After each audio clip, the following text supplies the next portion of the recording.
So finally I have an Oumaji game. This is Eternal Tribes. It's a 4-player FFA. So I was thinking of requesting a restart since it's only 4 players.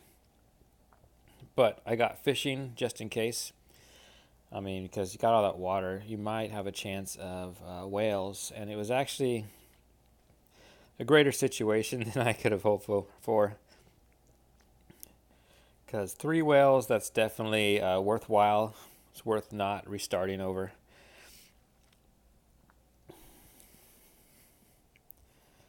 So what am I saying here? I'm saying if I put the port where that fish is there, oh, and I get climbing, that makes sense. Okay, so I'm just trying. I mean, I'm behind. It took me up to turn 3 to even get off my little 1 square there. I'm finally going to put down a port.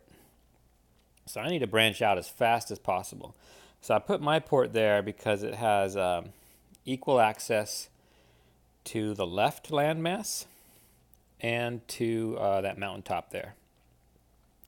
And if you know one thing about riders, the unit Oumaji starts out with, they can move 2 spaces a turn if they have the vision.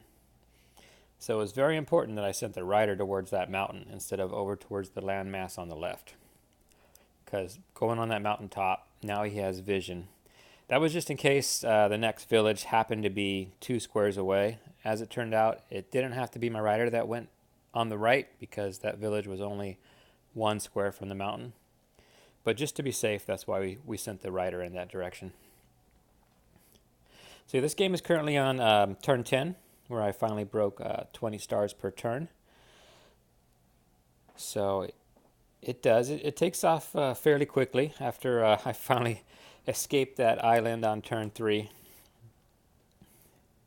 So we met our first neighbor here. So I mean, what we know about Yadak is he explores extremely fast. Honestly though, Yadak doesn't normally explore any faster than Oumaji would with riders. Yadak with roads and warriors, not really any faster than Oumaji with riders. So we did get some good tech from him though. We got roads. It's a level 2 tech, so thank you for that.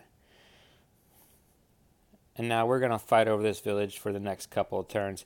We actually only fought over it up till turn 9, and then Yadak takes a different approach going into turn 10, which really helped me out.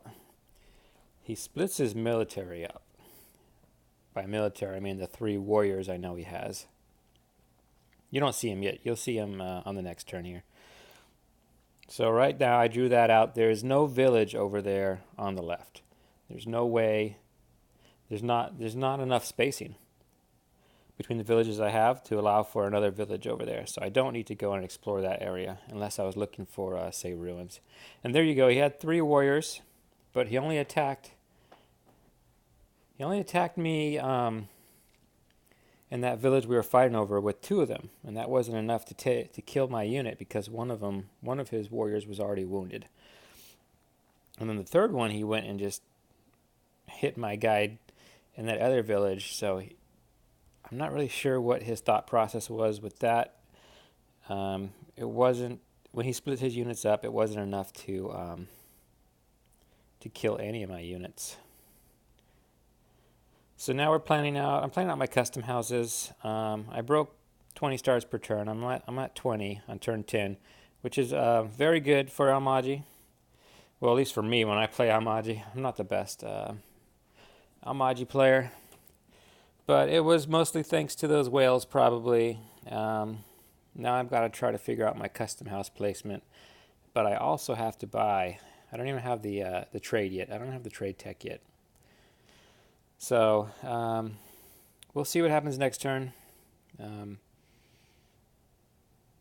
think I'm going to pop a giant in my capital next turn instead of getting trade. And then we're going to try to finish off Yadak. He's our only opponent we've found so far.